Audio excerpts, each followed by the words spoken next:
अस्सलामुअलैकुम, मैं हूँ आपकी मेज़बान आशना और आज मैं बनाऊँगी क्विक सी रेसिपी। पुलाव की रेसिपी है जो हमारे घर में यूजुअली खाई जाती है और हमारे घर में बनती है, तो मैंने सोचा कि शेयर कर दूँ क्योंकि इसमें कोई भी एक्स्ट्रा हॉट स्पाइस ऐड नहीं होते। तो सिंपल मेथड होगा। सबसे पहले बीफ लिए है 2 केजी और उसके बाद इसमें शामिल करूँगी नमक और फिर हम 2 लीटर इसमें पानी शामिल करेंगे और इसको कवर करके बिल्कुल लो मीडियम फ्लेम पर रख देंगे ताकि हमारा जो बीफ है वो अच्छे से गल जाए। और हमारा बीफ जो है वो अच्छे से गल चुका है और पानी भी ड्राई हो गया है।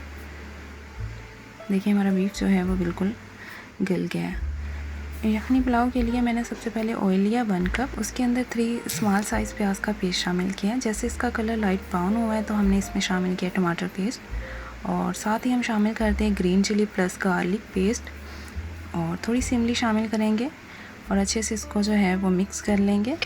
और साथ ही हम शामिल कर देंगे सुरख मिर्च। मैंने यहाँ पर 1.5 टेबल स्पून शामिल किए हैं, हल्दी पाउडर हाफ़ टेबल स्पून, ज़ीरा पाउडर हाफ़ टेबल स्पून और बिरयानी मसाला 1 टेबल स्पून मैंने शामिल किया है। नमक जो है वो 4 टेबल स्पून शामिल कर रही हूँ।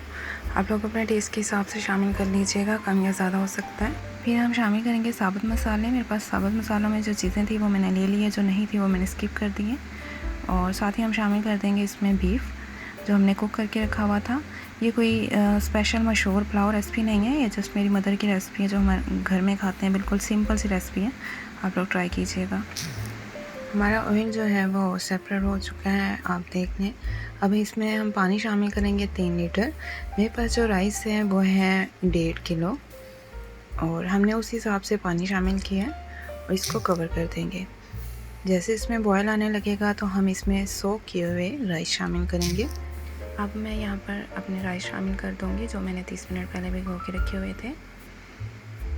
और आपने इस बात का ध्यान रखना है, अगर आपके पास 1.5 किलो राइस थे तो 1.5 किलो राइस जो है वो 6 गिलास बनते हैं, तो आपने पानी जो है डबल साइज़ में डालना है। मैंने यहाँ पर 12 गिलास पानी शामिल किया था और नमक भी आप इसी हिसाब से डालेंगे। जैसे मैं बता रही हूँ कि 6 गिलास जो है वो राइस थे 1.5 किलो के हिसाब से, तो 6 टेबल स्पून इसमें नमक जाएगा। ठीक है, तो आपने पानी को जो है अच्छे से खुश कर लेना है और लास्ट में आपने 1-2 दफ़ा जो है वो नमक चेक करते रहना है। अब मैं लास्ट में शामिल करूँगी इसमें साबुत धनिया, ये आप लास्ट में शामिल कीजिएगा, इसकी खुशबू बहुत अच्छी लगती है। तो आप नमक जो है वो ज़रूर चेक कर लीजिएगा, कम या ज़्यादा हो सकता है, लेकिन अगर आप जिस तरह बताया उस तरह डालेंगे तो ये बिल्कुल सही बनेंगे।